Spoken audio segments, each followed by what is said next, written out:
İman nedir? İman verilen sözün tasdikidir ve bir hatırlamadır, bir hafızadır.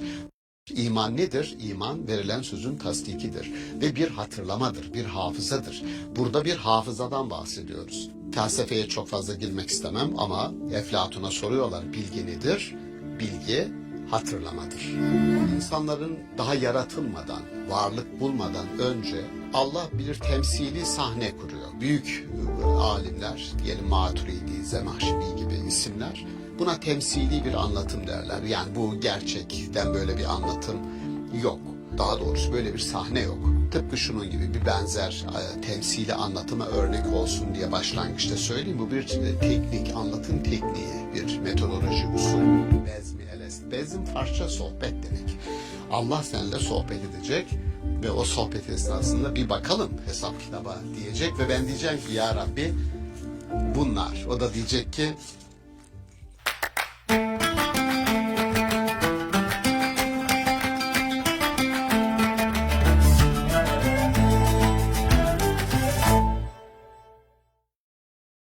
I need to talk to you. We need help.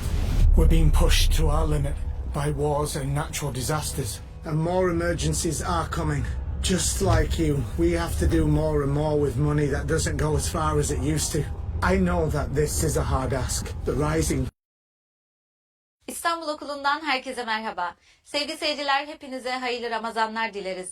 Bu sene yine Ramazan boyunca iftardan hemen önce Profesör Doktor Şaban Ali Düzgün hocamızla karşınızda olacağız.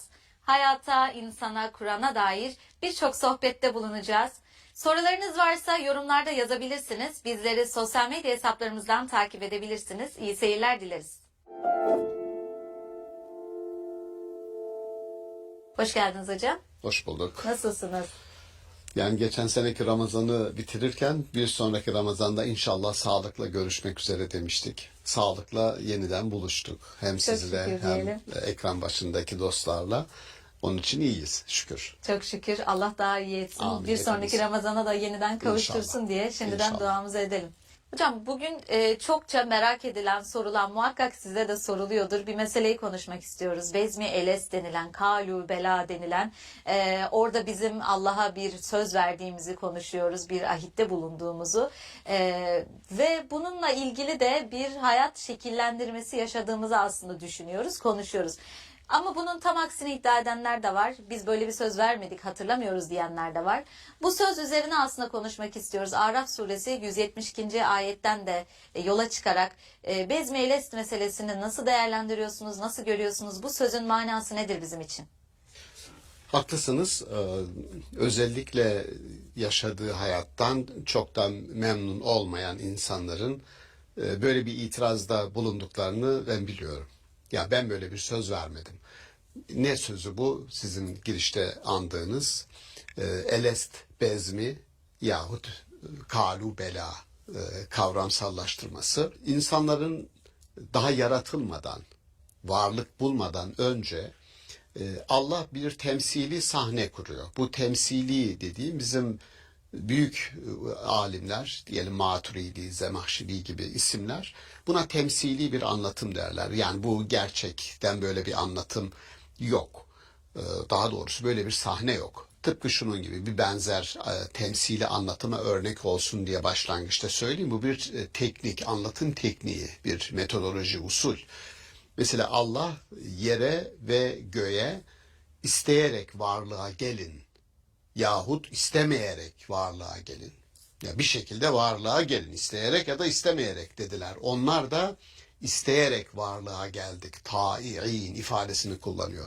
Şimdi yaratılışın şu ya da bu şekilde gerçekleşeceği ama bunun bir kanuna hem de kendi içinde işleyen bir sistematik, yani şaşmadan işleyen bir kanuna tabi olduğunu ve kendi işlerliğini artık kazandığını göstermek üzere yer ve göğe hitap ediyor. Bu temsili bir anlatım. Gerçekten öyle bir hitap yok. Aynı durum burada da geçerli.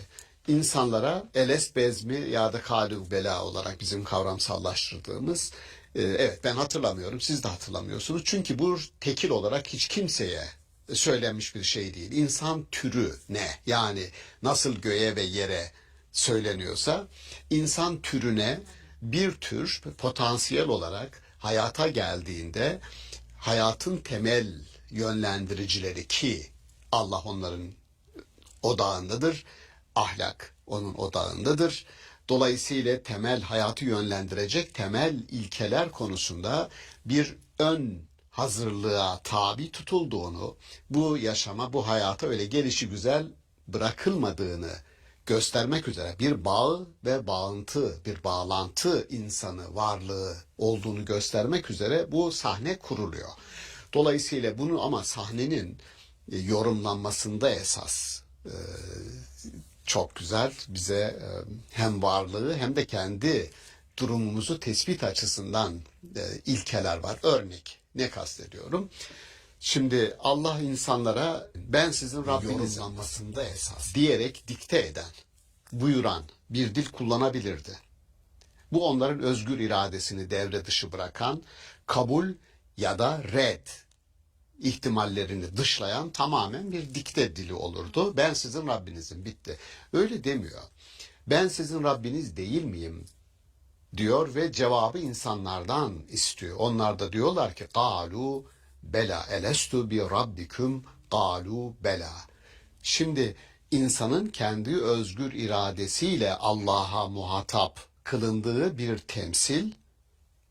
temsili anlatım ve bu da olumlu bir temsili anlatım. Yani hiç şüphe etmeden doğrudan evet sen bizim Rabbimizsin demesi. Burada bir defa yaşamdaki en temel hakikatimizle karşılaşıyoruz. Özgürlük. İkinci en temel hakikatle karşılaşıyoruz. Allah bu söze kendisini hem de insanı tanık tutuyor. Yani burada bir şahitlik var. İnkar edemeyeceğimiz bir şahitlik var. İnsanın kendine tanıklığı. Bunu Muhammed İkbal açmış daha sonra şiirinde, diyor ki bir insanın iyi bir insan olduğuna dair 3 şahit lazım. Birinci şahitlik insanın kendi kendine şahitliğidir. İkincisi bir başka bir başka insanın onun iyi bir insan olduğuna şahitliğidir. Üçüncüsü ise ikisinden de önemli, Allah'ın onun iyi bir insan olduğuna tanıklığıdır, şahitliğidir. Dolayısıyla bir özgürlük var burada. O özgürlüğü devam ettiren, onun zorunlu sonucu olan sorumluluk var. Madem ki söz verdik, sözü yerine getirmek gibi bir sadakatimiz var. İmanın tasdik olarak anılması ve anlatılması buradan kaynaklanır. Verilen sözün tasdikidir. İman nedir? İman verilen sözün tasdikidir. Ve bir hatırlamadır, bir hafızadır. Burada bir hafızadan bahsediyoruz. Felsefeye çok fazla girmek istemem ama Eflatun'a soruyorlar, bilgi nedir? Bilgi hatırlamadır. Daha önce verilen hafızada kaydedilenin hatırlanmasıdır. 2 kelime. Dolayısıyla orada bir hafıza var. Orada sürekli dönüp dönüp gidip kendisinden besleneceğimiz bir mekan var. Hafıza mekanıdır burası. O hafıza mekanı bizim hayatımız boyunca her sıkıştığımızda bunu hatırlayacağız. Ya ne var sahnede? Allah var. Ne var sahnede? İnsan var.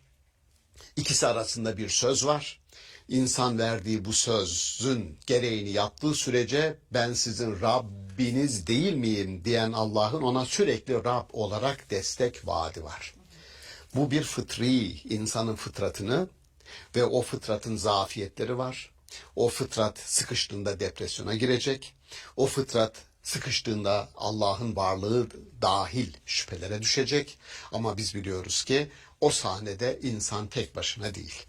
Rab de orada. Şunu bilmek lazım, hafızaya ve hatırlamaya, onun için orada işaret ettim. Her sıkıştığımızda bu sahnenin bizi ayağa kaldıran Rabbin de yanımızda olduğunu, o söz sadece benim sözüm değil. Aynı zamanda o sözü benden alan sözleşmenin diğer tarafı var, Rab var. Dolayısıyla bu çok güçlü bir motivasyon. İki taraflı bir sözleşme, çok güçlü bir sözleşme. Çok güçlü bir sözleşme. Peki bu hatırlama, bu hafıza zihinsel bir süreçten ibaret mi? Yoksa davranışsal bir hatırlama da söz konusu mu? Ya da bunu biz dünyada, şu anki yaşantımızda nasıl yönlendirmemiz, şekillendirmemiz gerekiyor?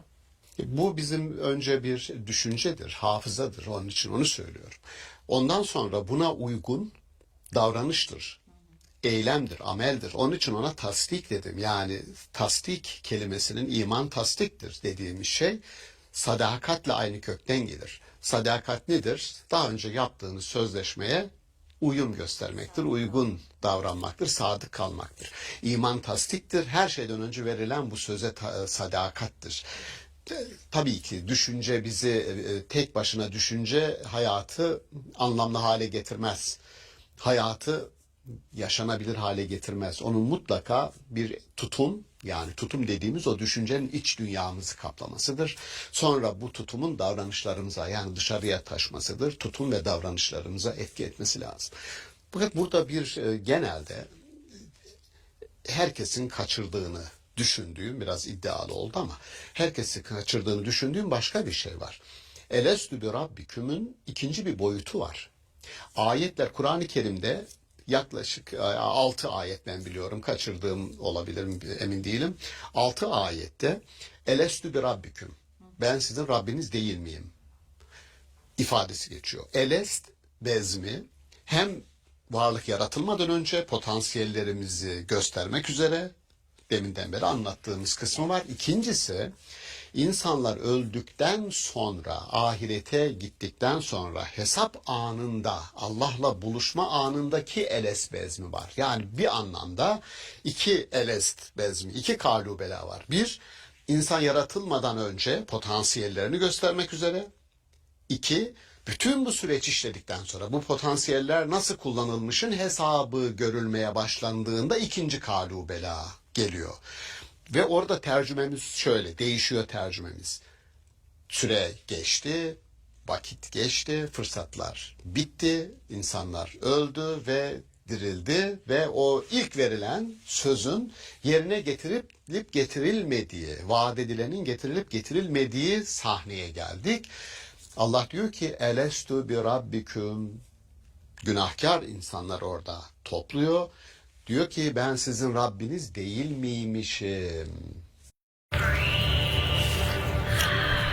Did somebody say just eat? This is how you get the skills to land that job. Take your next step with Udemy. Yeni bir sorgulama başladı. Onlar da diyorlar ki inkar edenler, evet geldik, gördük, sen bizim Rabbimizsin. Farklı ayetlerde, evet geldik, gördük, vaat edilen azap varmış. Evet geldik, gördük, Resullerin bildirdikleri gerçekmiş. Evet geldik, gördük. 5 ayette bu şekilde ahiretteki kalubela ve elesbezmi geçiyor. Oradaki tercümeyi değiştiriyoruz. Tercüme ben sizin Rabbiniz değil miymişim? Onlar da diyorlar evet. Dolayısıyla orada ne var? Orada eğer ilk verilen söze, ilk yapılan misaka, sözleşmeye, ahitleşmeye aykırı bir davranış söz konusuysa orada da bizi ne buluyor? Pişmanlık buluyor. Nereden anlıyoruz bunu? Çünkü o sahnenin bir tarafı olan insanlar diyor ki şimdi biz geldik gördük. Azap varmış. Biz geldik gördük. Daha önce bize bildirilen ne varsa gerçekmiş. Ya Rabbi bize bir fırsat daha ver. Ne olur. Geri gidelim ve ne kadar ihmal ettiğimiz varsa, yapmadığımız varsa onları yapıp geri gelelim. Fakat söylenen şey size bir fırsat daha asla verilmeyecektir. Çünkü geldiğiniz yer ile şu an bulunduğunuz yer arasında aşılmaz bir berzah, aşılmaz bir engel vardır. Şimdi o zaman bu sahne niye şimdi kuruluyor?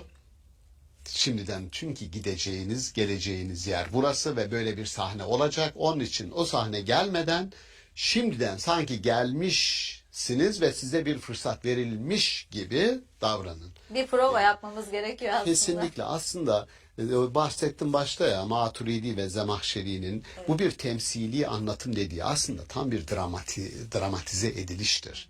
Roller atanıyor. Rollerde her bir roldeki varlığa ne söyleyeceği söyleniyor ve bu temsil üzerinden hayatın aktüelleşmesi, gerçekleşmesi arzu ediliyor. Bu evet. İyi bir prova yapılmazsa sahneye çıktığımızda hatalar kaçınılmaz olur. Tam bu, tam bu. Peki hocam, Yahudilikte de bir ahitleşme meselesi var. Buraya da geçecek olursak İslam'daki ahit anlayışıyla Yahudilikteki bu anlaşma meselesi arasında nasıl bir bağlantı var, nasıl bir benzerlik Ya var? evet. Ahit kavramı aslında Yahudilikteki ahit Tanrı'nın İsrailoğullarıyla yaptığı bir ahitten bahsedilir. Onlara vaatlerde bulunur. Bu herhangi bir peygambere, herhangi bir millete ait bir ahit olarak anlaşılmasın. O kurumsallaştığı için gerçekten Yahudilikte ahit ya da hep bildiğimiz ahit sandığı gibi o sözleşme metinlerinin, levhaların içinde tutulduğu bir sandıktan bahsedilir. Biraz daha iş kurumsallaşmış, yazılmış, çizilmiş. Oysa Allah'ın hitap ettiği her insanla, Allah'ın hitap ettiği her toplumla bir ahitleşmesi vardır. Her hitap, her söz bir ahdi içerir. Yani ben size desem ki programdan sonra geçelim ve bir sonraki programı müzakere edelim Fatma Hanım. Size deseniz ki tabii hocam, ben size hadi bir ahit yapalım demedim ama biz bir ahit yapmış olduk tabii dediğimizde, doğru mu? Dolayısıyla burada Yahudiliğin ayrı bir yeri, ahitte ayrı bir konumu, daha seçkin bir yeri var. Asla öyle bir şey söylemeye gerek yok. Ahit yapılır, misak sözleşme yapılır. Sözleşme iki taraflıdır. Bu sözleşmenin taraflarından biri ona aykırı davrandığında sözleşme sona erer. Şartları ortadan kalkar. Dolayısıyla bütün milletler ya da her tekil insan Allah'la olan bu sözleşmesinin ebediyen varlığını koruyabilmesi için o sözleşmeye sadık kalması lazım. Allah'ın bütün insanların yaratıcısı, bütün insanların koruyucusu, hakkı, hukuku, hakkaniyeti ayakta tutan bir varlık olarak yerini koruyacak. Asla onu kendi monopoline, kendi tekeline almayacak. Biz Allah'ın sevgili kullarıyız demeyecek Yahudilerdeki gibi. Siz Allah'ın sevgili kullarısınız, diğerleri derler insana. Evet, Dolayısıyla seçkin ve seçilmiş kabul ettikleri seçkin için. ve seçilmiş. Oysa Allah diyor ki seçkinlik ve seçilmişlik bir kelimeye sığdırılır. Nedir o? Takva. Yani kendinizi koruyacaksınız, başka insanları koruyacaksınız. Allah'ın bütün bu koruma süreçlerini gözetleyen, bakan, eden ve ona göre son kararını veren bir varlık olarak orada durduğunu bileceksiniz. Böyle olunca da ahlaki bir dünyayı kurma imkanınız olacak. Aksi takdirde öyle bizimle bir ahit yapıldı. Diğer peygamberler, diğer ümmetler diye sorarlar yani. Burada bizim Kalu Bela özelinde ben altını çizdiğim nokta şunun anlaşılmasını arzu ediyorum. İnsanlar, yani şu tartışma gereksiz bir tartışmadır. Oradaki sözleşme bizim ruhlarımıza yapıldı. Henüz bizim bedenlerimiz yaratılmamıştı. Sonradan o sözleşmeyi yapan ruhlar bedenlerimize gelince işte bir birleşme oldu. Yani, Sorumluluk kalktı gibi. sorumluluğun kalkmasından ziyade orada bir tartışma var. Sanki ruh beden arasında ayrım yapan bazı alimler var, bizim geleneğimizde var. Bu sözleşmeden, Kavlu Bela'dan ruh beden ayrımına gidiyorlar. Bir kısmı bunu kabul etmiyor. Mesela İbn Teymiye oradaki psikolojik bir kabuldür diyor. Ruh beden ayrımıyla ne alakası var diyor. Psikolojik dediği insanın iç yapısına böyle bir entegrasyon, böyle bir kabul gücü yerleştirilmiştir der ki kanaatim benim de o yöndedir. İnsana özgürlük veriliyor, sorumluluk veriliyor bu ahitle. Kendisine bir şey dikte edilmiyor ve bütün bu süreçler en sonunda gelip de ahirette ikinci kalubela, ikinci eles bezminde bir muhasebe geliyor. Önemli olan bu kelimedir. Ya bazı kavramlar üretelim orada. Kalubela ne içerir derseniz, hangi terimleri, hangi kavramları, kelimeleri önümüze çıkarır, getirir derseniz ben orada şunu dedim. Bir, özgürlüğü. İnsana soru soruluyor. Evet ya da red. Bir dikte yok, bir sorgulama var aslında ve onun cevabı bekleniyor iradeyle. Özgürsünüz. Evet. Özgür olduğunuz zaman aslında risk var demektir. Evet. Sizin önünüze konulacak yaşamın iyi ya da kötü yönleriyle sizin kendi inisiyatifinizle kazanabileceğiniz ya da var edebileceğiniz, kazanmayı bırakın, sizin var edeceğiniz bir yaşam olduğu, insanın varlığı ve varoluşu arasındaki o diyalektik burada ortaya çıkar. Ben varım, Doğdum, bir anne babanın evladıyım. Bu benim varlığım. Ama ondan sonra bütün yaşamım ben kendi elimle, tırnaklarımla kazıyorum. İnşa ediyorum, inşa ediyorum. O benim varoluşum. Varlık ve varoluş. Varlık hazır bulduğumdur. Varoluş inşa ettiğimdir. Ben hayatı inşa ediyorum ve özgürüm. En sonunda da işte o bahsettiğim ahirette bir muhasebe, öne çıkan diğer kavram var. Bir muhasebenin olacağını. Bence bu çok güzel bir şey. Yani hayatta düşünsenize, bir insana bir rol veriyorsunuz, bir iş veriyorsunuz. Diyorsunuz ki bir ay sonra oturup verdiğim bu işin nasıl sonuçlandığına oturup bakacağız, muhasebe yapacağız. Siz o kadar dakik çalışıyorsunuz ki, o kadar dikkatli, hassas çalışıyorsunuz ki sonunda bir ay sonunda biliyorsunuz ki yapıp ettiğiniz her şey size güvenerek o işi veren insanla oturduğunuzda şöyle bir şey olacak. Diyeceksiniz ki ben örnek bir şirketin yönetimini size verdi ya da işte programlamasını, madde madde geliyorsunuz. Şunu yaptım, şunu yaptım, şunu yaptım. En sonunda bakıyor, vallahi diyor bravo. Harikasın. Sana olan güvenimi boşa düşürmedin, boşa çıkarmadın. Muhasebe bu işin anahtar kelimelerindendir. Onun için kalu belanın diğer ucu, sarkacın diğer ucunda ahirettik ki bezmi elest. Bezim Farsça sohbet demek. Allah seninle sohbet edecek ve o sohbet esnasında bir bakalım hesap kitaba diyecek ve ben diyeceğim ki ya Rabbi bunlar. O da diyecek ki At Lidl, fruit and veg is super fresh. And that's our promise. With delicious strawberries that'll keep the kids sweet. Try pepper so crunchy your whole postcode will hit. And apples so juicy every bite brings a burst.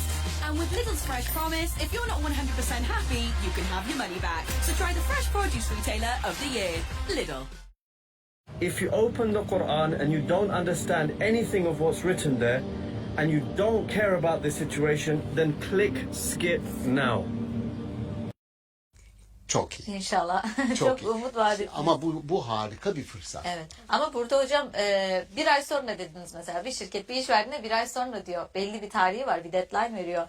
Ama bizde hem iyi hem kötü olan bir tarafı var ki ne zaman sonuçlanacağını bilmiyoruz. Deadline ömür. Evet. Ömür bittiğinde. Ömür, ama ne zaman biteceğini bilmemek bazen bir ertelemeye sebep oluyor.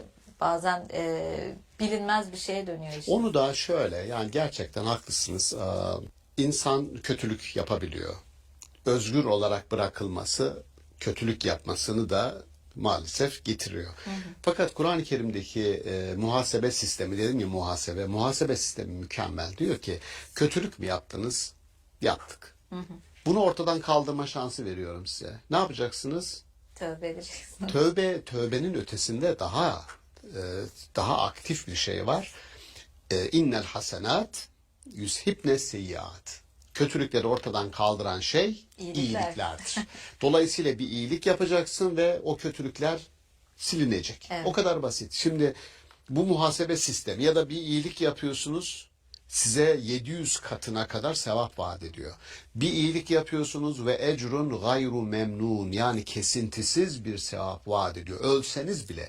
Mesela burada 700 sevap, 100 sevap, kesintisiz sevap değil. Ne mesele ne? Mesele şu: bir insanın elinden bir iyilik çıksın. Allah onun peşinde. Çünkü o iyilik hem o insana hem de ilişkide olduğu diğer varlıklara dokunacak. Mesele hayata dokunan bir varlık meydana getirmek. Çok güzel bir özetleme oldu böylece de hocam. Çok teşekkür ederiz. Ben teşekkür değerli ediyorum. yorumlarınız için. Ramazan'ın ilk gününde bütün dostlara hayırlı bir Ramazan olsun temennisinde de bulunalım bu arada. İnşallah hocam. Sağ olun. olun. Sevgili seyirciler, Araf suresi 172. ayeti merkeze alarak bugün Allah'la yaptığımız büyük ahdi konuştuk. Bir sonraki bölümde görüşmek üzere. Hoşçakalın.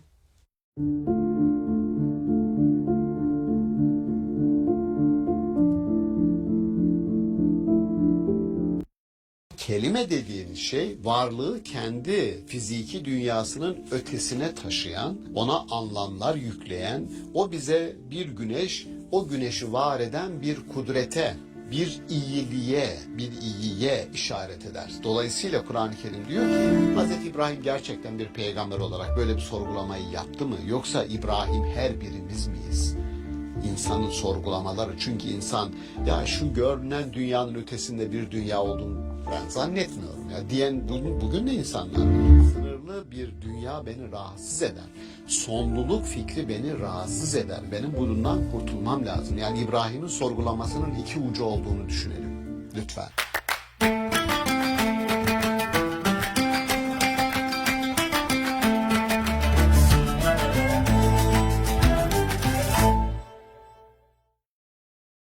İstanbul Okulu'ndan herkese merhaba. Sevgili seyirciler, bugün Hazreti Adem'e öğretilen isimler ve Hazreti İbrahim'in sınandığı kelimeler hakkında konuşacağız. Konuğumuz Profesör Doktor Şaban Ali Düzgün. I need to talk to you. We need help. We're being challenged like never before. And more emergencies are coming.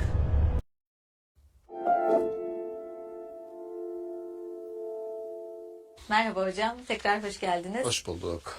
Hocam Hazreti Adem'e Allah'ın bazı isimleri öğrettiğini biliyoruz. Bir de Hazreti İbrahim'e verilen sınandığı kelimeler var. Bu pek de bilinmeyen bir şey olarak konuşuluyor ama siz bunu nasıl görüyorsunuz? Öncelikle Hazreti Adem'e öğretilen isimler fiziksel dünyadan metafiziksel aleme geçiş gibi görülebilir mi? Bu kavramlar bizim için ne ifade ediyor? Ne dersiniz? Birinci kısım benim çevremizden, yazılıp çizilenlerden biliyoruz.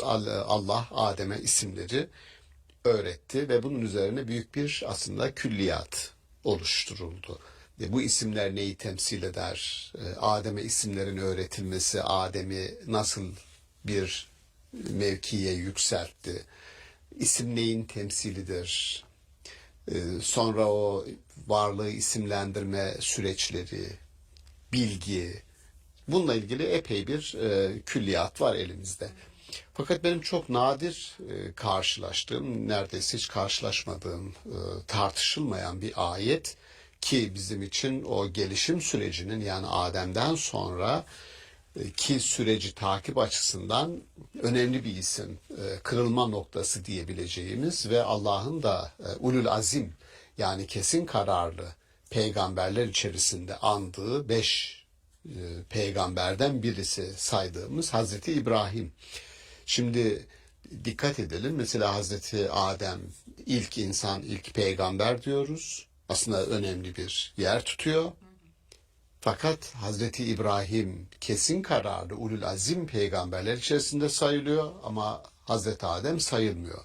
Hatta kendisine öğretilen isimlere rağmen bir düşüş yaşadığını, cennetten cinnete düşüş diyebileceğimiz kendisine verilen makamı, mevkiyi, o yüceliği koruyamadığını ve bir düşüşe uğradığını da biliyoruz. Ama orada daha sonra biz kendimize zulmettik diyerek insanın şeytandan farkını gösteren bir açık yüreklilikle o hatayı biz yaptık ya Rabbi. Yaptık bunu. Sen bizi bağışlamazsan çok büyük bir bedbahtlığa uğrayacağız diyerek kendi sınırları içerisine çekilen yani istikbar dediğimiz büyüklenmeyen, kibirlenmeyen şeytandaki gibi beni sen aldattın, beni sen saptırdın diyerek faturayı Allah'a kesmeyen dürüstlüğü sebebiyle bağışlandığını ve yeniden eski konumuna yüceltildiğini biliyoruz Adem'in. Ama İbrahim peygamber biz İbrahim'i kelimelerle sınadık. O da bu sınamadan başarılı çıktı Bakara suresinde. Yani ayet-i kerime ve izebtela İbrahim'e rabbuhu bi kelimatin fe etemmehunne ayeti kerime bu. Şimdi ulemaya baktım ben ne derler bu konuda tefsir kitaplarına. Allah İbrahim'i kelimelerle sınadı. Şimdi sınama kelimesinde iptela, belaya uğratma kelimesi de aynı kökten gelir. Sınama, bela. Oradan hareket ederek şöyle diyenler var. Mesela Hazreti İbrahim'in Nemrud'un ateşiyle sınanması ve oradan kurtulması birinci sınamadır deniyor. Oğlunu kurban etmesi kendisinden talep ediliyor. Rüyasında bunu görüyor ve yine buradan bir sınamayla başarıyla çıkıyor. Üçüncüsü eşi Hacer'i ve İsmail'i alıyor. Normalde insan nereye göç eder, hicret eder, göç ettiği zaman işte sulak, yeşil arazilere. O ne yapıyor? Götürüyor eşini ve çocuğunu çölün tam ortasına bırakıyor. Su yok, kızgın güneş var ama bırak dediği zaman bırakıyor ve dönüyor. Şimdi bu çok farklı yorumlara konu edilmiştir. Yani bir insan çocuğunu ve eşini alır gider bir çölün ortasına bırakır da döner mi? Kendisinden böyle bir şey isteniyorsa ve o çöl daha sonra bereketin kaynağına bir suyu, zemzem yani bir suyla buluşacak ve bu buluşmaya da bir kadın yani Hacer kaynaklık edecek, insanlığa bereket getiren su bir kadın eliyle onunla buluşacak derseniz ve oradan çok daha büyük bir hikaye çıkacaksa ki öyle oldu. O zaman bu sınamayı da başarıyla geçti. Tamam, bu 3 sınama Nemrud'un ateşi, İsmail'in boğazlanmasının talebi ve sonunda da eşi ve çocuğunun çöle götürüp bırakılması, bunu anladık. Bu sınama ve bu sınamalardan başarıyla geçti. Tamam da kelimeler ne olacak? Burada kelime yok. Onun için ben bunun şöyle anlaşılması gerektiğini, çünkü başka ayetler var bunu destekleyen. Diyor ki biz İbrahim'in derecesini delillerle yükselttik. Kanıtlarla yükselttik. Bir başka ayet, biz İbrahim'e daha önce hiç kimsede olmayan bir ergin zihin yani rüşt verdik. Ki bunları daha önce Adem'le ilgili konuşuyor. Başka ayetler var. Deniyor ki biz İbrahim'de gördüğümüz bu kanıtlı, delilli yaşam sürme arzusunu Adem'de görmedik. Onda bir azim görmedik. Hatta daha önce yaptığımız ahit, daha önce ilk programda konuştuk ya, Allah bütün insanlarla, varlıklarla ahit yapar. Adem'le de ahit yaptı ama biz onu ahdine sadık bulmadık. Onda bir reşitlik, rüşt bulmadık. Dolayısıyla Adem'in eleştirildiği ne varsa onların İbrahim'le yerine getirildiğini görüyoruz. O zaman burada şöyle bir şey var. Benim izleyen dostlara önerim isimlerden kelimelere, insan zihninin bir süreç içerisinde tekamülü diye bir yazım var. Online, internette erişilebilir durumda. Aynı zamanda Sarp Yokuş'un eteğinde insan kitabım orada var. O kitabın içerisinde de o yazı var.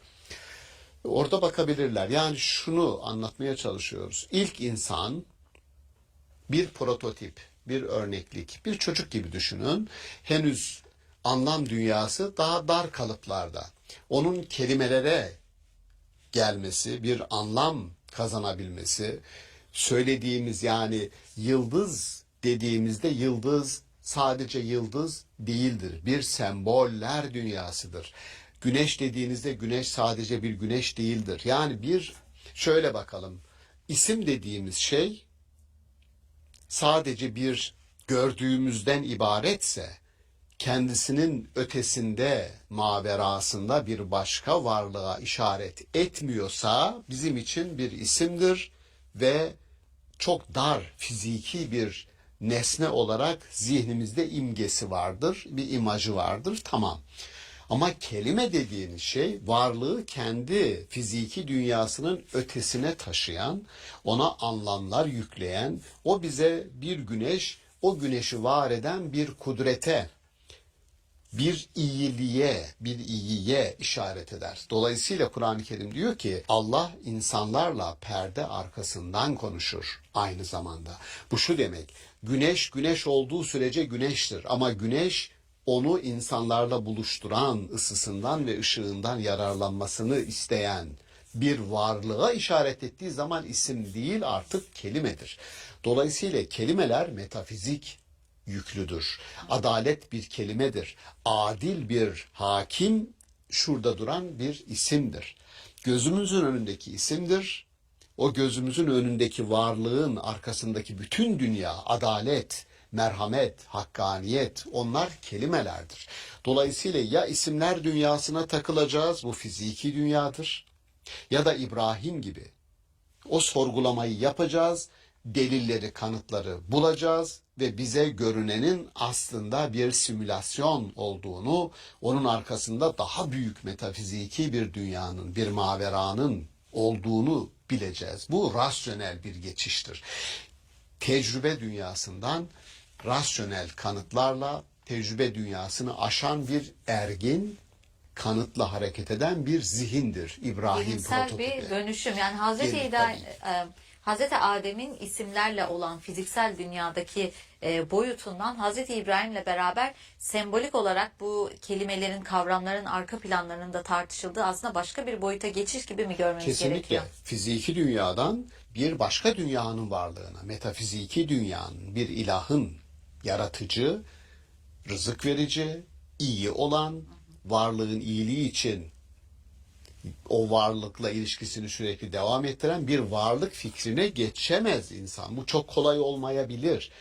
Hatta şöyle diyor mesela Hazreti İbrahim bu ayetin devamında diyor ki biz seni sınadık, başarılı olduğunu gördük ve anahtar kelime geliyor.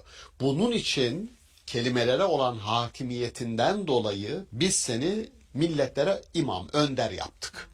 Şimdi demek ki önderlik sadece teknolojiyi kullanmakla isimler verdiğimiz telefon, işte gözlük, kamera neyse gördüğümüz varlıklara isim vermekle olmuyor, isimlendirmekle. Onların arkasındaki soft dünyayı, onları meydana getiren o düşünceyi, kelimeleri yakalamakla, onlara hakim olmakla alakalı bir şey. Diyor ki seni önder yaptık. O zaman milletlere önder olmanın, önde gitmenin şartı kelimelere hakimiyet. İsme değil. Unutmayalım, kelimeler metafiziktir.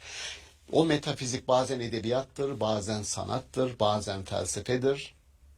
Ama insanın ürettiği düşüncedir. Yani insanın kendisi değil, görünen değil. Görünenin ötesine buna tin felsefesi de diyebilirsiniz. Kültür felsefesi de diyebilirsiniz.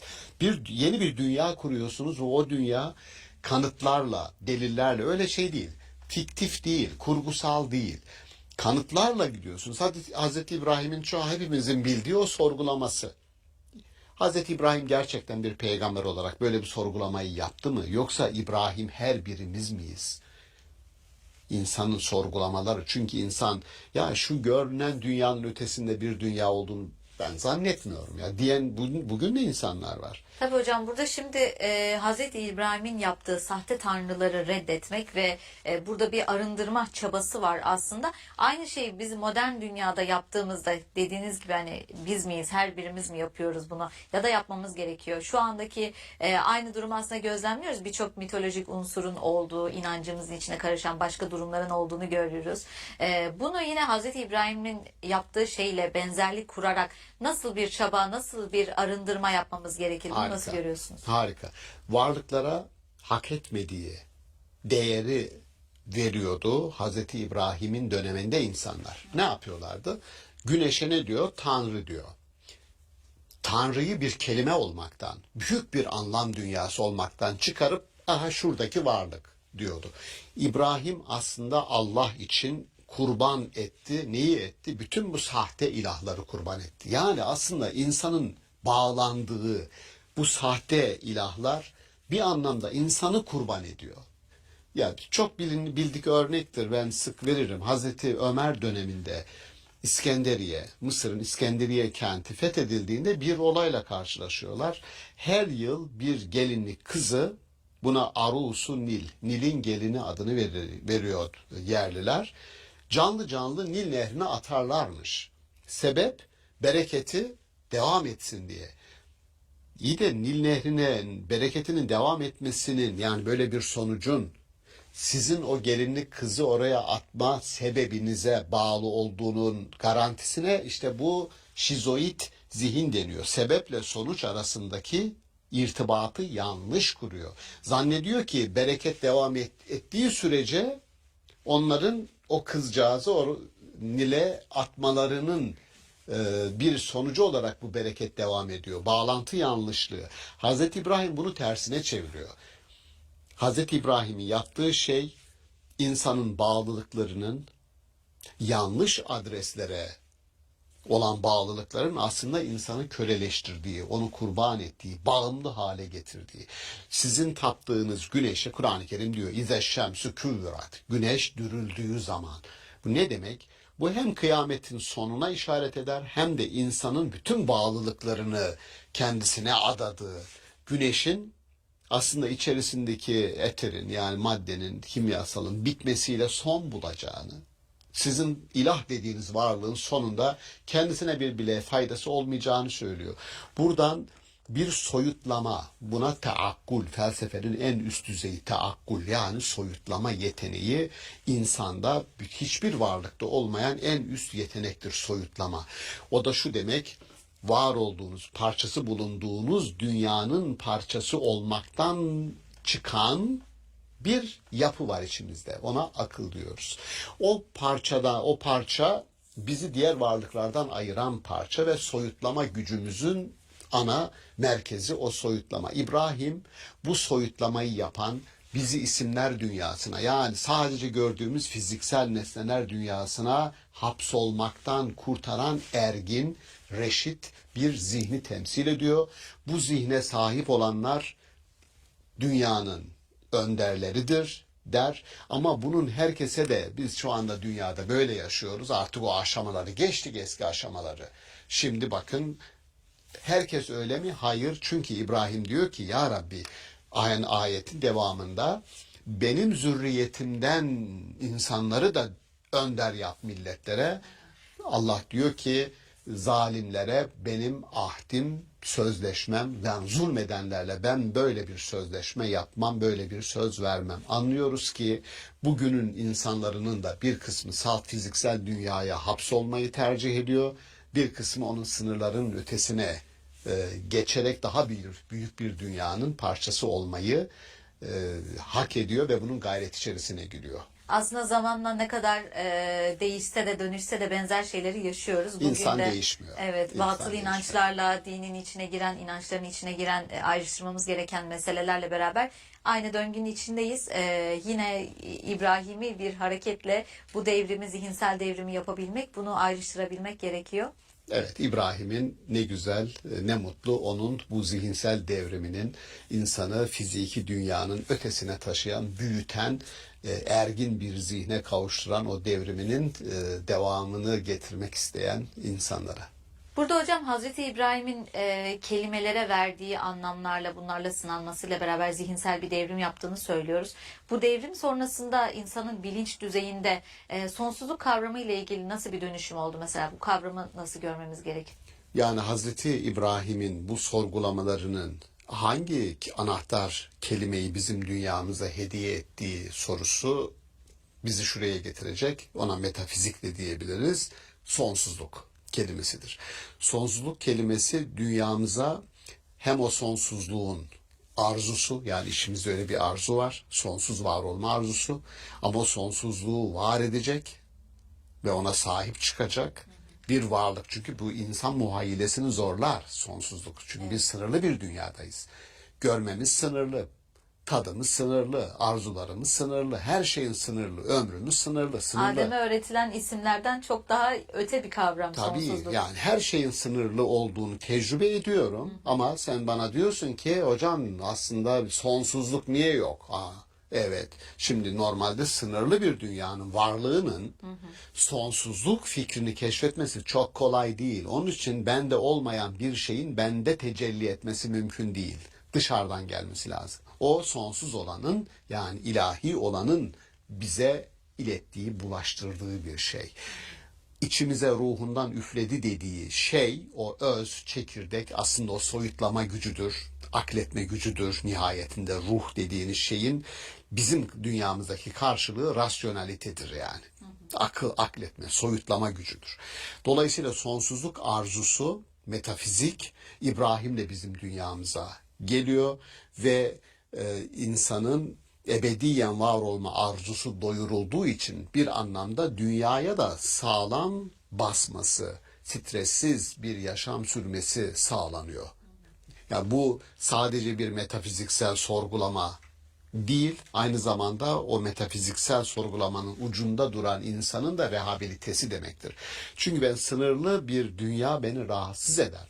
Sonluluk fikri beni rahatsız eder. Benim bundan kurtulmam lazım. Yani İbrahim'in sorgulamasının iki ucu olduğunu düşünelim lütfen. Bunlardan birisi teolojidir, metafiziktir. Tanrı'nın varlığı, birliği, işte güneş, yıldız, battı vesaire hepimizin bildiği ayetler.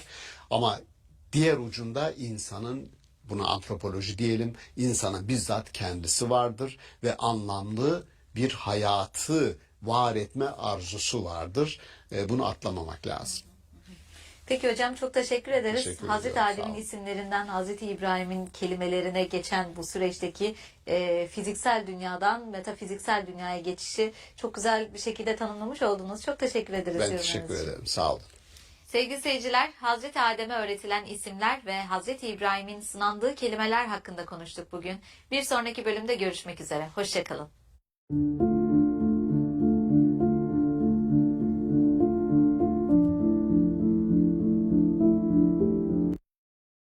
Anı mühürleriz biz. Anı mutlaklaştırırız. Sanki o ebediyen devam edecekmiş gibi. Sonra değişir. Ve birden çok mutlu oluruz, seviniriz.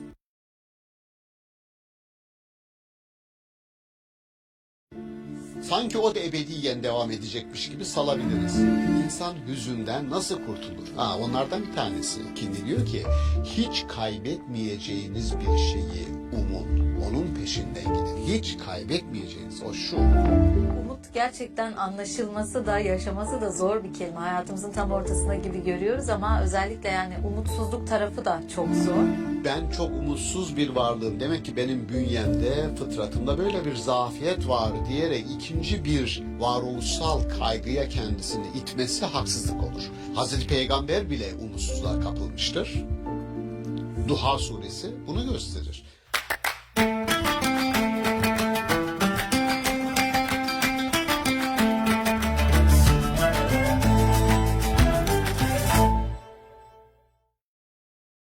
İstanbul Okulu'ndan herkese merhaba. Sevgili seyirciler, bugün umudun insan yaşamındaki yerinden, anlamından bahsedeceğiz. Konuğumuz Profesör Doktor Şaban Ali Düzgün. For the past 14 months since October 2023, UMA has been on the ground in Gaza, delivering food, warm clothing, and education.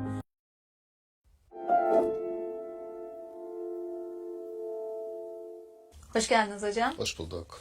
Bugün umut kavramından söz etmek istiyoruz. Umut insan için bir avuntu mudur? Hayattaki anlamı nedir? Bunlardan söz edeceğiz ama Yunus suresinde Allah'la karşılaşmayı ummayanlardan söz ediyor. Burada Allah'la karşılaşmayı umanlar, ummayanlar gibi iki ayrı kategori mi var? Bu umut etmek bizim yaşamımızda nasıl bir yer kaplıyor? Ne dersiniz? Nasıl tanımlarsınız? Evet, güzel bir giriş. Hem genel anlamda o riski içeriyor. Umudun bir avuntu olduğunu ve aslında kişinin ana, şimdiki zamana ait olmasını engelleyen bir gelecek ufku var ve sizi sadece oyalıyor diyenler var. Hatta işte meşhur o Pandora'nın kutusu olayı vardır ya, Pandora'nın kutusu, Zeus onu gönderiyor insanlara. Kapısını bir açıyorlar, kapağını Pandora'nın ve 1000 türlü bela musibet yayılıyor bütün dünyaya. Fakat Pandora'nın kutusunun en altında, dibinde bir şey kalıyor. Umut. Aslında Pandora'nın kutusu bütün kötülüklerle dolu. Umut da kötülük orada. Şimdi bunu Nietzsche yorumluyor, ayete geleceğim. Ramazan'da da Nietzsche'yi anmadan olmaz hocam. Nietzsche'yi anmadan olmaz. Çünkü Nietzsche ve İslam kitabı Roy Jackson'ın güzel bir kitap ve Nietzsche'nin İslam'da ve Allah'la problemi yok. Ben her vesileyle bunu söylüyorum. İyi bir Nietzsche okuyucusuyum. Arkadaşlara da öneriyorum. Nihilist falan da değil yani Nietzsche bu arada.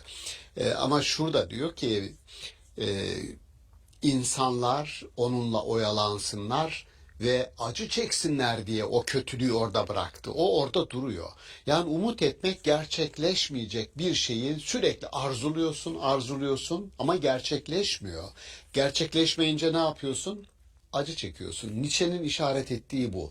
O zaman bu acıdan kurtulmak için belki de umudumuzu gerçekleştirecek bir planlama, koordinasyon ve neyi umut etmemiz gerektiği konusunda bir ön düşünceye ihtiyaç var.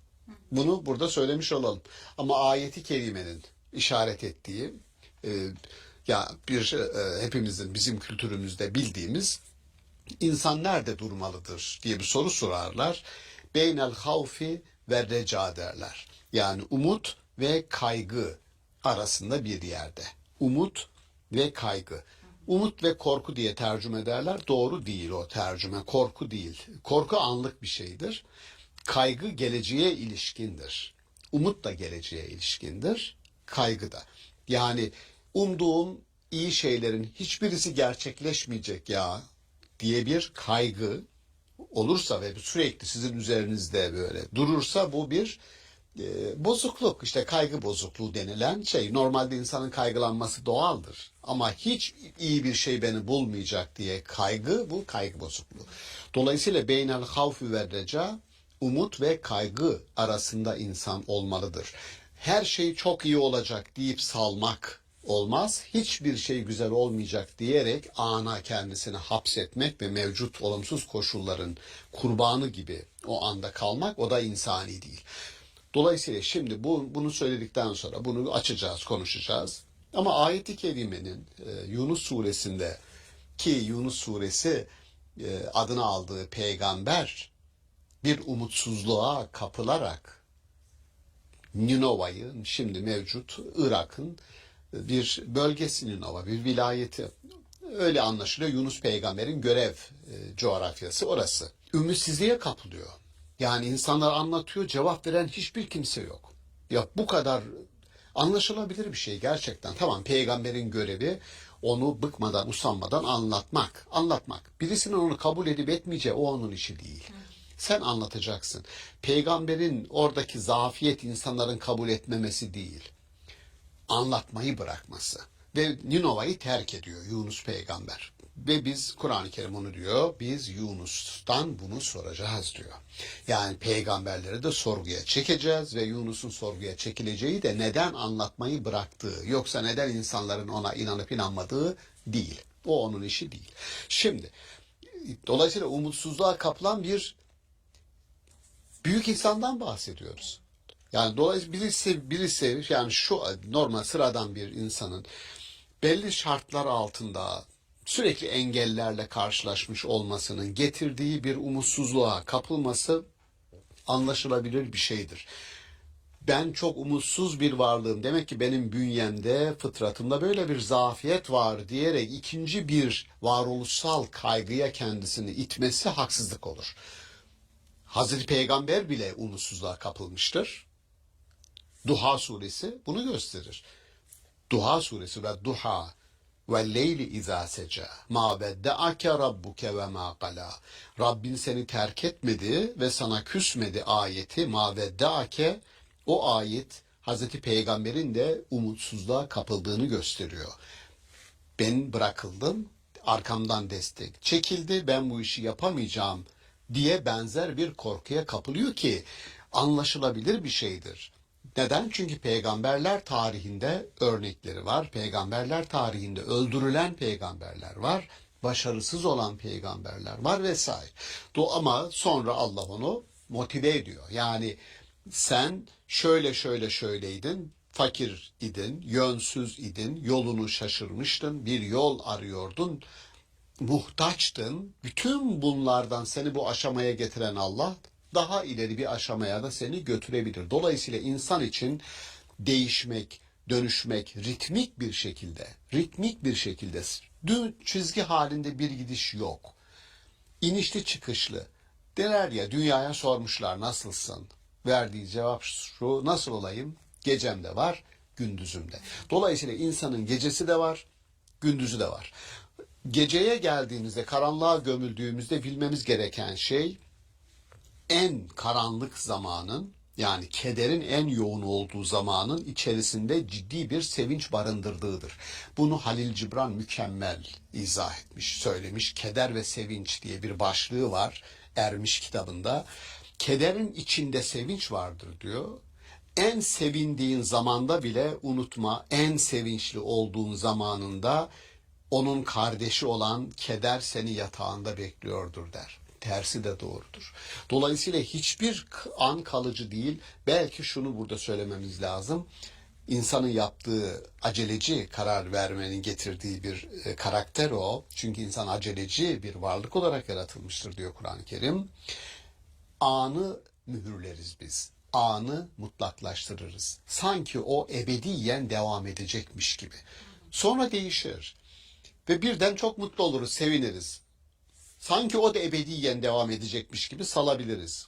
Diyorum ya, ritmik bir şekilde bunların değişim, dönüşüm gerçekleştirdiğini bilmek lazım. Ama biz insanın şu tartışılır.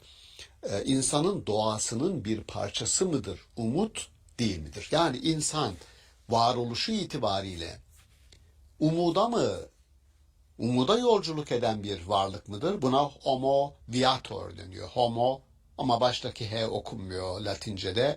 Homo viator, umuda yolculuk yapan varlıktır. Dolayısıyla insanın doğası aslında umutla yoğrulmuştur diyen bir düşünce var ve aynı kanaatteyim. Çünkü umut bir düşüncedir, bir inançtır, düşüncedir. Bunu Rick Sinder, bu psikolojiyle ilgilenen izleyenlerim şu anda hemen hatırlayacaklardır. O umudu önce bir düşünce olarak alıyor. Yani umut dediğiniz şey oturduğunuz yerde ben umut ediyorum şöyle şöyle olsun demek değil. Yani pozitif psikoloji ekolü içerisinde Rick Sinder'ın söylediği bir şey var. Umut önce bir düşüncedir. Sonra o düşünce nasıl gerçekleşir diye yollarını aramadır. Sonra da o yola girip planlayarak sonuca erişmeye çalışmadır. Yani pozitif psikoloji şunu söylüyor. İyiyi umarsan o iyiye erişmek için ne yapılması gerektiğine ilişkin bir motivasyonu kendi içerisinde birden harekete geçersin. Birden donuk, böyle katalepsiye uğramış, felce uğramış gibi duran, umutsuz, hareketsiz bir varlık düşüncenin gücüyle, yani bir şey istiyorum, evet, onun gerçekleşmesi için yapmam gereken nedir? Düşünceyi eyleme geçireceğim. Onun için de planlama yapmam lazım, adım atmam lazım diyerek birden anladık ki umut öyle bir avuntu değil. Umut anın The lowest discount is only £15, and you can get free internet for life. And it is the latest 5G high-speed network.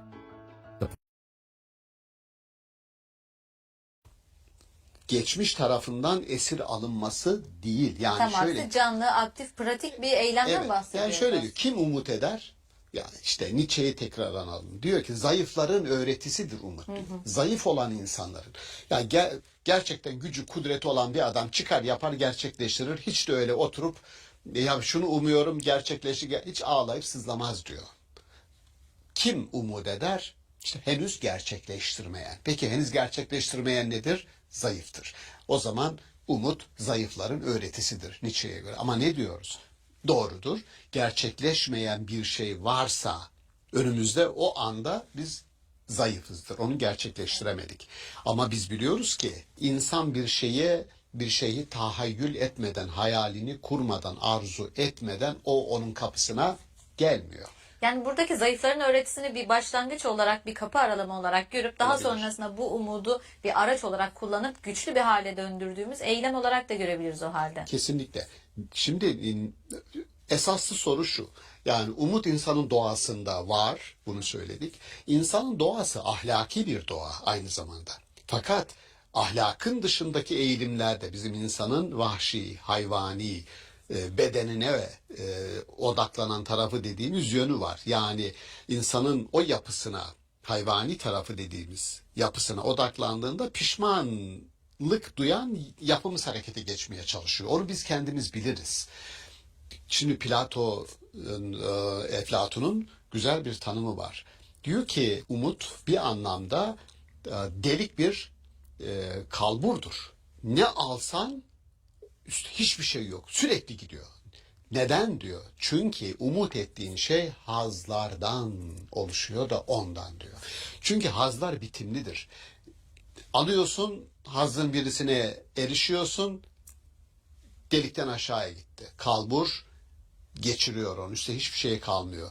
O zaman öyle şeyleri umalım ki yukarıda kalsın ve elimizde umduğumuz bulunsun. bir anlamda bizim Kindi'nin, bizim filozoflarında üzüntüden, kederden kurtulmanın yolları diye Def'ül Ahzan kitapları var.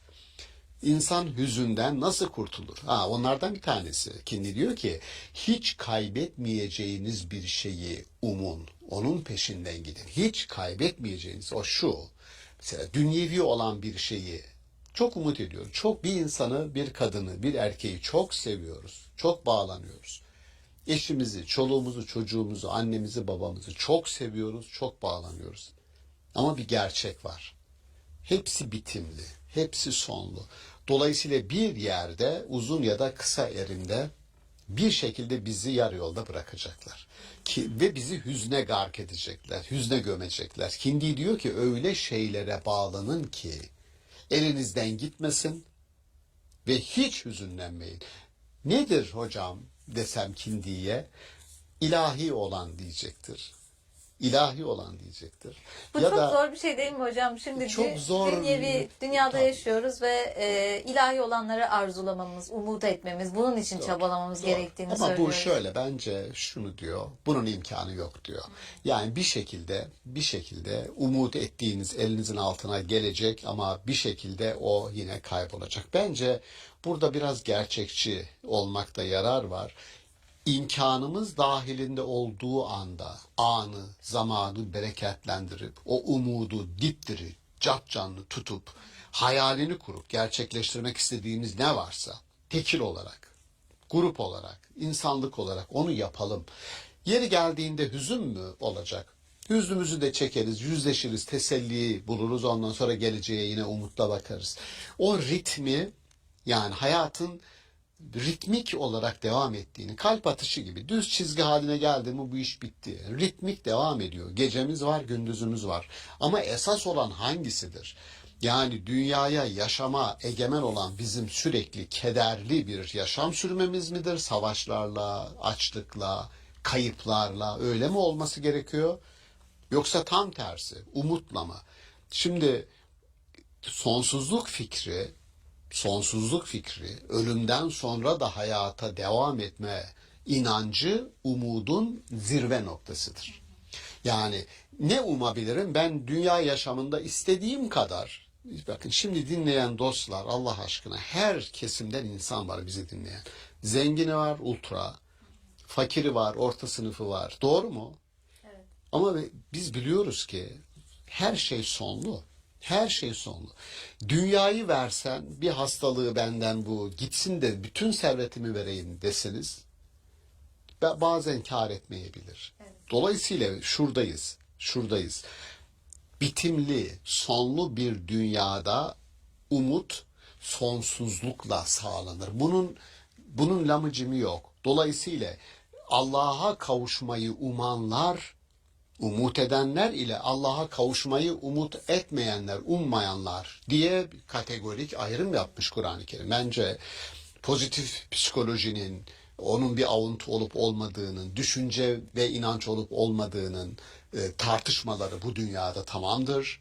Ama bunun umudu zirveye çıkaran ve insanın bütün potansiyellerini aktüelleştirip bir yerde yoğunlaştırarak onu umut varlığına dönüştüren, ölümden sonra daha hayırlı ve daha kalıcı olan bir yaşamı kendisine vaat eden bir varlık. Yani umudun öyle bir enerji ki hiç tükenmeyen, öyle bir kaynaktan size bağlı ki o enerji hiç tükenmiyor.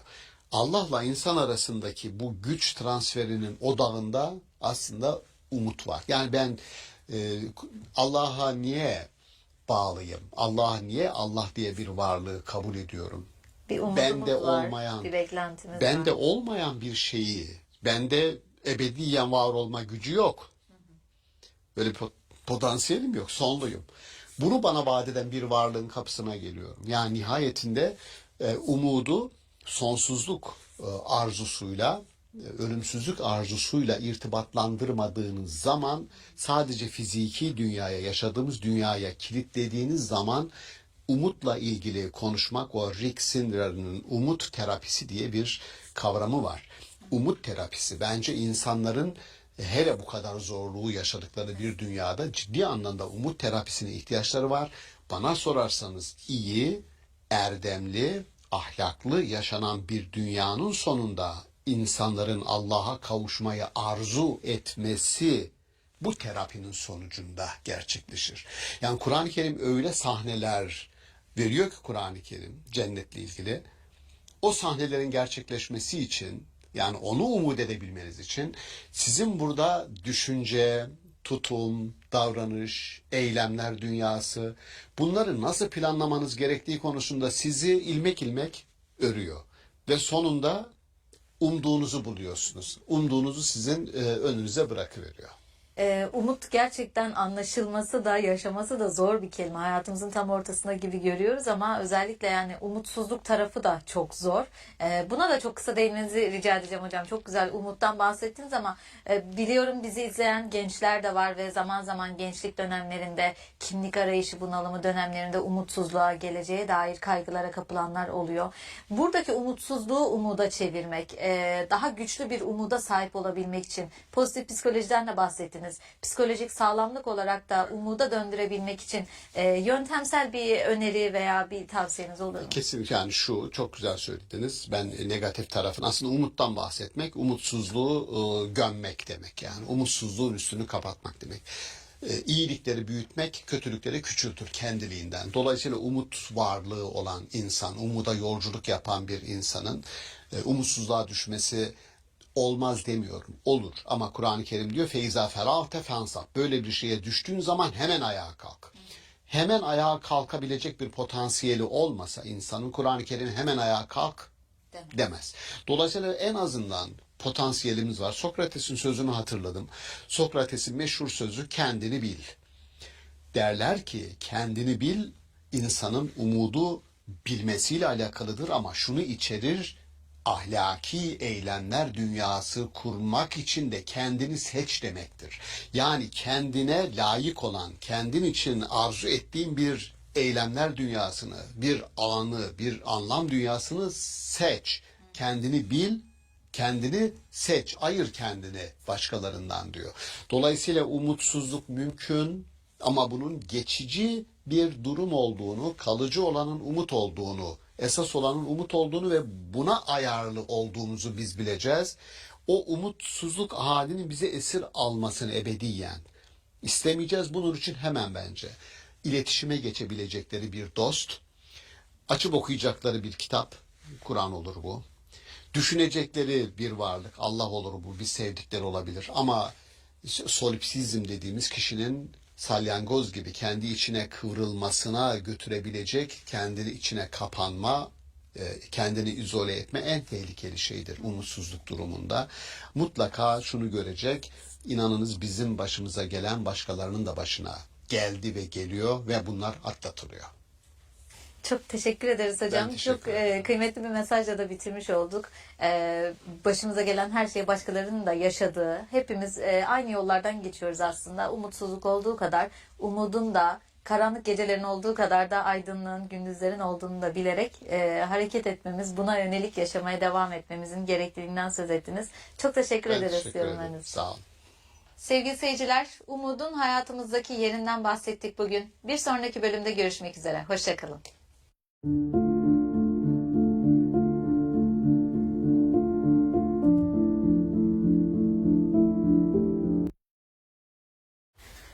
Super fresh or your money back.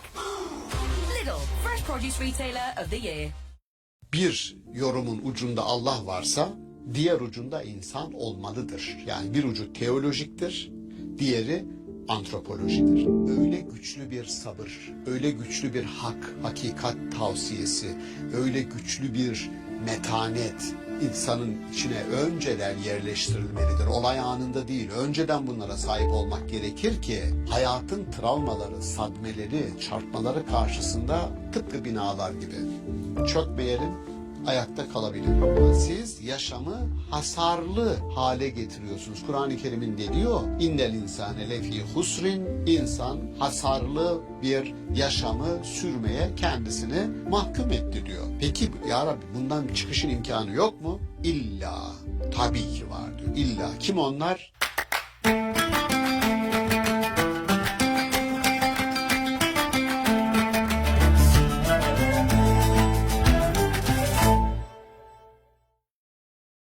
İstanbul Okulu'ndan herkese merhaba. Sevgili seyirciler, bugün insanın hayatındaki en önemli değerlerden biri olan zamandan bahsedeceğiz. Asr suresi bağlamında konuşacağız. Konuğumuz Profesör Doktor Şaban Ali Düzgün.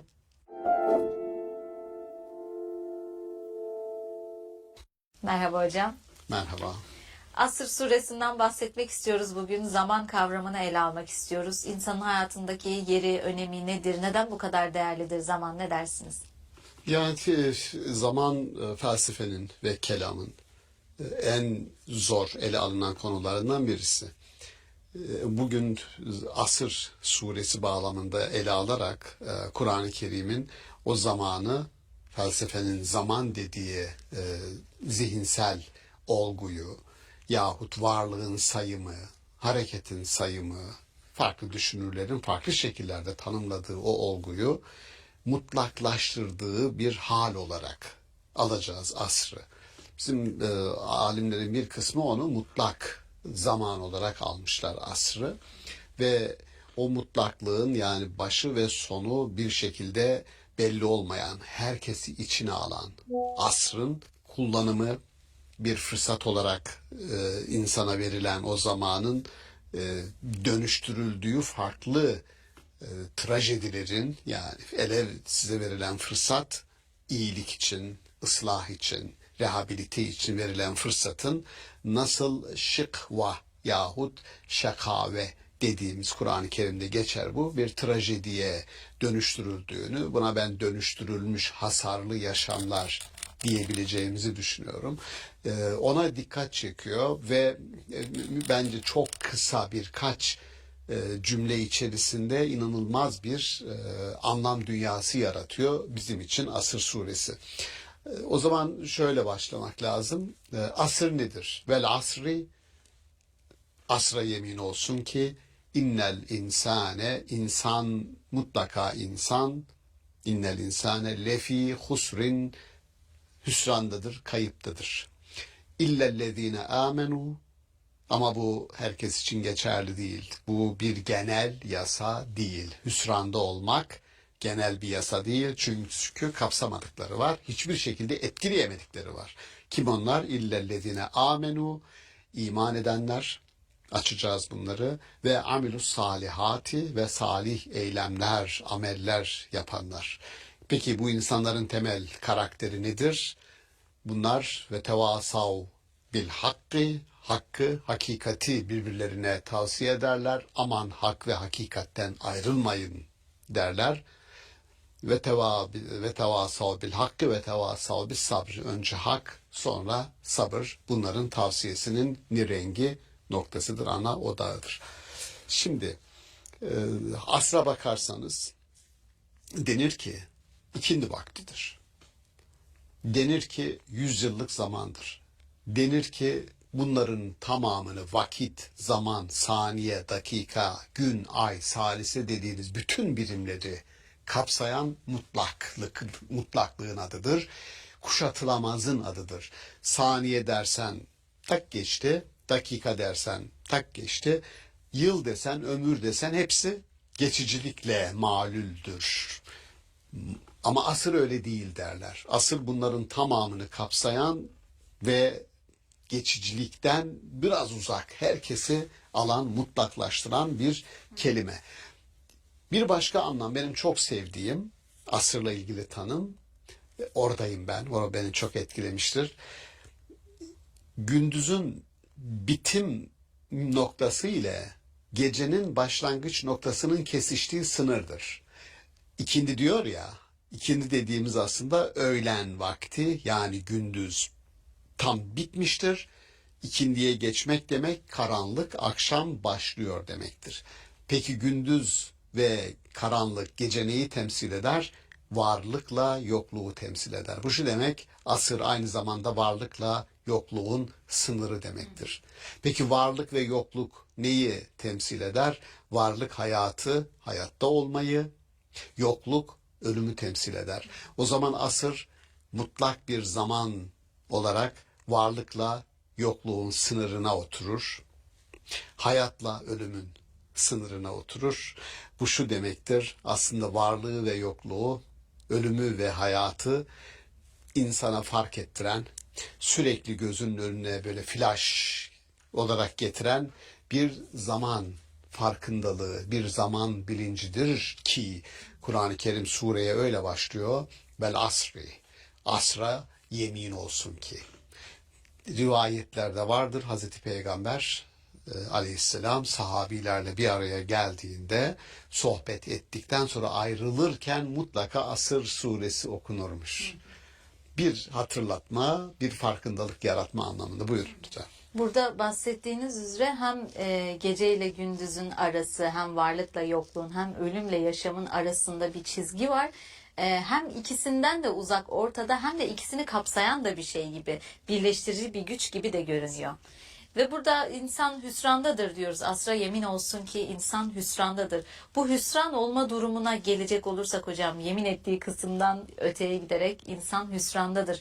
Modern zamanda baktığımızda bu hüsranda olma durumunu nasıl okumamız gerekiyor ya da bundan kurtuluşun çaresini nasıl görmeliyiz?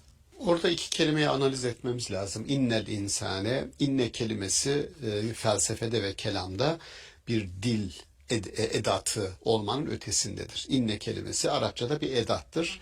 Kesinlik ifade etmek için kullanılır Arapçada, dilde. Ama felsefede ve kelamda o edat değildir. İnne varlık demektir, dış gerçeklik demektir. O zaman innel insane, yani bir varlık olarak insan, lefi husrin, hüsrandadır. Hüsranda olabilir. Kur'an-ı Kerim iki şeyi yapar. Bir, olgunun fotoğrafını çeker. Yani olgu bu. Fakat o olgu ebediyen öyle olacak diye bir şey değil. Sonra bir değerleme yapar, değer yüklemesi yapar ve o olgunun değişmesini, dönüştürülmesini, gerekirse terk edilmesini, imha edilmesini ister. O zaman buradaki insanın hüsranda oluşu, asra, yani kendisine bu zaman farkındalığını, bilincini, varlık yokluk, ölüm hayat arasındaki o diyalektiği, o gerilimi hayat lehine, varlık lehine çevirme konusunda, dolayısıyla hüsrandan kurtulma konusunda bir yol haritası çiziyor. Aksi takdirde bu yola girmediğiniz zaman yine Kur'an-ı Kerim'in ilhat dediği, ilhat, mülhidun, yani hayatı rotasından çıkaranlar. Dolayısıyla o hayatta yol alan olarak onlar da rotadan çıkmış oluyor. Hem kendileri kaybediyorlar hem başkalarına kaybettiriyorlar. Hayatı rotasından çıkarıyorlar. Bu korkunç bir şey. Yani çok kötü bir yaşamı iyi şekilde yaşamanın imkanı yok. Burası çok riskli ve üzücü. Şöyle düşünün, bir şehirde yaşıyorsunuz ve hava kirliliği, karbon monoksit, yani zehirleniyorsunuz, tamam mı? Zehirli gaz yani. Karbondioksidi de monoksidi de havada. Ne yapabilirsiniz? Mecburen soruyorsunuz. Evet. Yani içinde bulunduğunuz şartlar bu hayatın rotasından çıkarılması. Siz ne kadar iyi olmaya çalışsanız da zor. Dolayısıyla burada insanın bir bütün olarak hüsranda olduğu önce söyleniyor. Yani bir olumsuz şartlar tarafından çerçevelenmiş bulunuyor insan varlığı. Eskiden de böyleydi. Nedir? Ne oluyor? Açlıkla, savaşlarla, katliamlarla. Bunları yapmak zorunda mı insanlık? Yani böyle bir hayat kurmak zorunda mı? Hayır. Değil. Ama öyle kurdu. Bu bir hüsrandır ama siz yaşamı hasarlı hale getiriyorsunuz. Kur'an-ı Kerim'in de diyor, innel insane lefi husrin, insan hasarlı bir yaşamı sürmeye kendisini mahkum etti diyor. Peki ya Rabbi, bundan çıkışın imkanı yok mu? İlla, tabii ki var diyor. İlla. Kim onlar? İllellezine amenu. Amenu kelimesi Allah'la irtibatlandırıldığı zaman imandır ki o imanın odağında güven vardır. Güvendiğimiz için ona iman ediyoruz. Her şeyimizi teslim ediyoruz. Yatay olarak kendi aramızda da bunun esas tanımlayıcısı güven. Güven. İllellezine amenu. Bir güven duyulacak, insan olacaksın, insanlara da güveneceksin. Güven ortamı. Her şeyin başında birinci kategori bu, güven. Peki ondan sonra yani illellezine amenu, Allah'a inanacaklar ama o iman insanlar arasında güven yaratacak bir iman olacak, onu söylüyorum. Kur'an-ı Kerim'le temel iletişim stratejimiz şudur benim. iletişim stratejim. Bir yorumun ucunda Allah varsa diğer ucunda insan olmalıdır. Yani bir ucu teolojiktir, diğeri antropolojidir. Allah'la bir ucunda uluhiyet, bir ucunda insan vardır. Bir ucunda lahut, metafizik, bir ucunda nasut, dünya vardır. Yorumu yaparken aklınız bir aklı meat dediğimiz biraz teknik ifade kullanıyorum. Gelecek yaşama, metafiziğe ilişkin bir akıldır ama aynı zamanda aklı meaştır, maişeti, dünyayı düşünen akıldır da. İkili çalışır sistem. Dolayısıyla Allah'a iman deyip bırakmıyorum. Ben diyorum ki Allah'a iman bizim dünyamızda güvenilir bir toplum, güvenilir insanlar arasında yaşam sürme hakkı demektir. İllellezine amenu. Sonra eğer öyle olursa ve amelus salihat. Ben salih amel yapabilirim. İnsanlar bana hocam bana destek ol dediği zaman gözüm kapalı destek olurum. Niye? Çünkü güveniyorum. Aldatılmayacağıma inanıyorum. Bakın güvenin arkasından ancak salih amel gelebilir. Peki diyorum ki buradaki salih amel illellezine amenu ve amelus salihati başka gerisi var. Ve tevasav bil hakki ve tevasav bis sabr. 2 kategori. Müthiş. Hakikat, hak, hakikat ve sabır. Bunlar sabır karaktere ilişkin bir tanımlamadır. İnsan karakterine ilişkin bir tanımlamadır. Bir insanın sabredebilmesi için tünelin ucunda ışığın olması lazım. Yani umut olması lazım. Umut olabilmesi için de o umudu size verecek bir varlığa ihtiyaç var. Onun için tövbe, şükür, sabır, tevekkül bunlar bir insanın iç dünyasını oluşturan temel karakter ögeleridir. İç dünya ögeleridir. Ama bu iç dünya ögeleri tamamen dışarıdaki bir varlığın yani ilahi olan bir varlığın kabulüyle alakalı. Onu kabul etmezseniz ne tövbe edebilirsiniz, ne sabır, ne şükür, ne tevekkül. Büyük bir boşluğun içine düşüyorsunuz fark ederseniz. Dolayısıyla hüsran neydi? Hasarlı yaşamlar. Hasarlı yaşam nasıl olur? Birçok öge hasar almıştır. Deprem geçirir insanlar. Yani bir bina deprem geçirir. Hiçbir şey olmaz. Allah korusun. 7 nokta şiddetinde bir deprem yaşadık varsayın. Binanın birisine hiçbir şey olmuyor. Bir kısmında ufak tefek hasarlar oluyor. Bir kısmı tamamen çöküyor. İnsanların bundan farkı yok. İnanınız. Karşılaştığımız yıkıcı şiddetteki olaylar bir ölüm olabilir. Çok büyük bir hastalık olabilir. Şimdi aynı olayların bir kısım insanları çok fazla etkilemediğini, metanetle karşıladıklarını, bir kısım insanları sarstıklarını ve bazı hasarlara sebep olduklarını, bir kısım insanları ise bütünüyle içine çökerttiklerini biz görüyoruz. Binalar gibi. O zaman şunu söylemek lazım. Öyle güçlü bir sabır, öyle güçlü bir hakikat tavsiyesi, öyle güçlü bir metanet insanın içine önceden yerleştirilmelidir. Olay anında değil, önceden bunlara sahip olmak gerekir ki hayatın travmaları, sadmeleri, çarpmaları karşısında tıpkı binalar gibi çökmeyelim, ayakta kalabilelim. Yani bir çocuğun yetiştirilmesi gibi biraz da o çocuğu doğru bir şekilde yetiştirip bunları inşa ettiğinde yetişkin olduğunda karşılaştığı zorluklara rağmen tabii ki de zorluklarla karşılaşacak çünkü bu hayat böyle ama bu karşılaştığı zorluklar onu ne kadar yıpratacak, ne kadar zarar verecek ya da bunlara ne kadar direneceğini oradaki sağlam temel zemin oluşturmuş oluyor. Ön hazırlık kesinlikle. Bu İngilizce'de resilience dedikleri metanet, dayanıklılık psikolojinin çok esaslı kelimelerinden birisidir. Amerika'da ben yıllar önce hatırlıyorum Latin Amerika'dan gelen gençlerin Amerika'daki yerli gençlerle mukayesesi yapıldı. Çok ciddi bir travmatik olayla karşılaştıklarında hangileri hemen çöküyor, hangileri ayakta kalıyor. Latin Amerika'dan gelenlerin ayakta kaldıkları tıpkı bir depremdeki binanın çökmesi gibi. Gerçekten bu mukayeseyi unutmayalım. Bir bina çöküyor, birisi ayakta kalıyor. Neden? Tamamen inşa edilmesine bağlı. Dolayısıyla Asır suresi bir anlamda riski göstererek yani hasar alma riskini göstererek metanetli, sabırlı, hakkı ve hakikati nirengi noktası yapan, odağa koyan ve bunu başkalarına da tavsiye eden bir yaşamı öneriyor ki çünkü bencillik yok burada bakın. Ve tevasav bil hakkı ve tevasav bis sabrı. karşılıklı olarak hakkın ve sabrın tavsiye edilmesi, başkalarına da bunun yaratıcı, inşa edici gücünün bildirilmesi, paylaşılması isteniyor. Sadece size değil.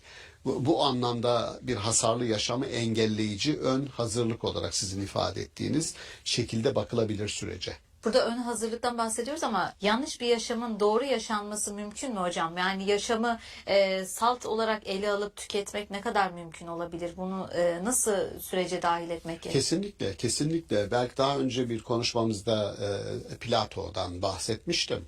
O delik bir kalbura benzetmişti umudu. Eğer diyor sadece hazlardan oluşturursanız beklentilerinizi hepsi aşağıya iner ve yukarıda bir şey kalmaz. Kur'an-ı Kerim'in tatmin, itminan diye kullandığı bir kelime var.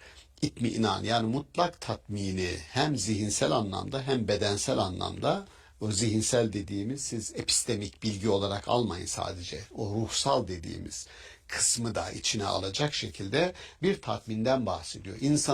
İnsanın asgari ihtiyaçları var, açık. Acıkıyorsun, yiyeceksin. Yani bunu dikkate almayan bir yaşam olmaz. İnsanın asgari ihtiyaçları. İnsan özgür bir varlık olacak. Bunun ilişkilerinde, ailesiyle ilişkilerinde, devletle ilişkilerinde bunu dikkate alacaksın. Bakınız, özgürlüğünü doyuracaksın o ihtiyacı. Bedenini doyuracaksın. Şimdi bütün bunların doyurulduğu bir yaşam tatmin, itminan dediği şey burada ortaya çıkıyor. Ama bencillik yok. Burada başkasıyla bunu paylaşma arzusu var. Allah'ın gösterdiği, hedef gösterdiği ne varsa herkesin onda hakkı vardır.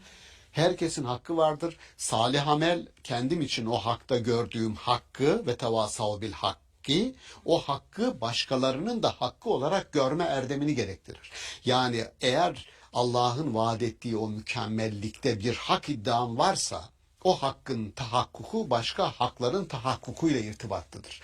Ben ne kadar kendim için istediğimi başkası için istersem, başkası da kendisi için istediğini benim için isteyeceği için adalet tecelli eder.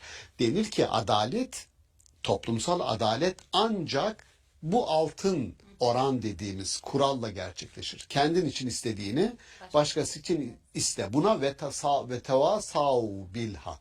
Yani hakkın ve sabrın tavsiye edilmesi demek, tavsiyenin başkasına aktarılması, vasiyet edilmesi, verilmesi demek. Sanki ben size mirasçı oluyorum, siz bana mirasçı oluyorsunuz hak ve sabır konusunda.